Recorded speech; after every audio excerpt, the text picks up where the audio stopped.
ಸ್ವಾಮಿ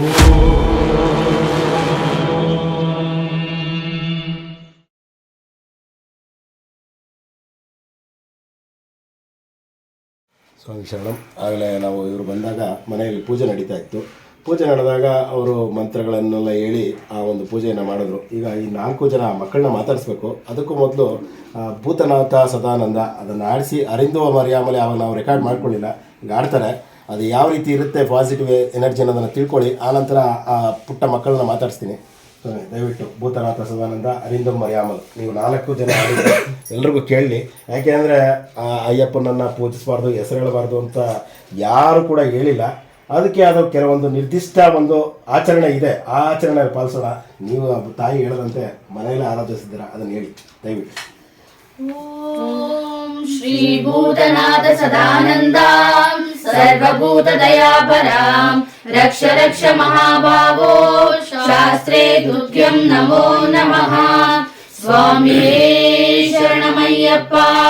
ಶ್ರೀ ಭೂತನಾಥ ಸದಾನಂದ ಸರ್ವಭೂತ ದಯಾಪರಾಂ ರಕ್ಷ ರಕ್ಷ ಮಹಾಭಾವೋ ಶಾಸ್ತ್ರೇ ತುಭ್ಯಂ ನಮೋ ನಮಃ. ಸ್ವಾಮಿಯೇ ಶರಣಮಯ್ಯಪ್ಪ. ಶ್ರೀ ಭೂತನಾಥ ಸದಾನಂದ ಸರ್ವಭೂತ ದಯಾಪರಾಂ ರಕ್ಷ ರಕ್ಷ ಮಹಾಭಾವೋ ಶಾಸ್ತ್ರೇ ತುಭ್ಯಂ ನಮೋ ನಮಃ. ಸ್ವಾಮಿಯೇ ಶರಣಮಯ್ಯಪ್ಪ. ಸ್ವಾಮಿಯೇ ಶರಣಮಯ್ಯಪ್ಪ. ಸ್ವಾಮಿಯೇ ಶರಣಮಯ್ಯಪ್ಪ. அறிந்தும் அறியாமலும் தெரிந்தும் தெரியாமலும் செய்த சகல குற்றங்களையும் பொறுத்து காத்து ரட்சிக்க வேணும். ஓம் ஸ்ரீ சத்தியமான பொண்ணு 18ஆம் படி மேல் வாழும் விலாலி வீரன் வீரமணிகண்டன் காசி ராமேஸ்வரம் பாணி மலையாளம் மடக்கியாளம் ஓம் ஸ்ரீ ஹரிசதான சித்தனையனையப்பா. சுவாமியே சரணமையப்பா. சுவாமியே ಶರಣಮಯ್ಯಪ್ಪ. ಸ್ವಾಮಿಯೇ ಶರಣಮಯ್ಯಪ್ಪ.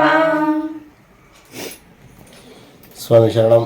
ಸ್ವಾಮಿ, ಇದು ಯಾವುದೋ ಒಂದು ನಾವು ತತ್ಕ್ಷಣ ಮಾಡಿ ಅಂದರೆ ಬರೋಂಥ ಒಂದು ಕಾರ್ಯ ಅಲ್ಲ. ಇದು ಸಂಸ್ಕೃತಿ ಸಂಸ್ಕಾರ ಬೆಳೆದುಕೊಂಡೋದ್ರಿಂದ ಇದು ಈಗ ಬರುತ್ತೆ. ಯಾಕೆ ಅಂದರೆ ಯಾವುದೋ ಒಂದು ಮೀಡಿಯಾದವ್ರು ಬಂದರು, ಚಾನಲ್ನವ್ರು ಬಂದರು, ಸ್ವಾಮಿ ಆಡಿ ಅಂದರೆ ಅದು ಯಾವುದಕ್ಕೂ ಮಾತು ಬಲ್ಲವರು ಏನು ಬೇಕಾದರೂ ಮಾತಾಡ್ಬಿಡ್ತಾರೆ. ಆದರೆ ನಮ್ಮ ಆಚಾರ ವಿಚಾರಗಳನ್ನು ಮೈಗೂಡಿಸಿಕೊಂಡು ರಕ್ತದಲ್ಲೂ ಅದು ಕಣದಲ್ಲಿ ಇದ್ದಾಗ ಮಾತ್ರ ಇದು ಸಾಧ್ಯ.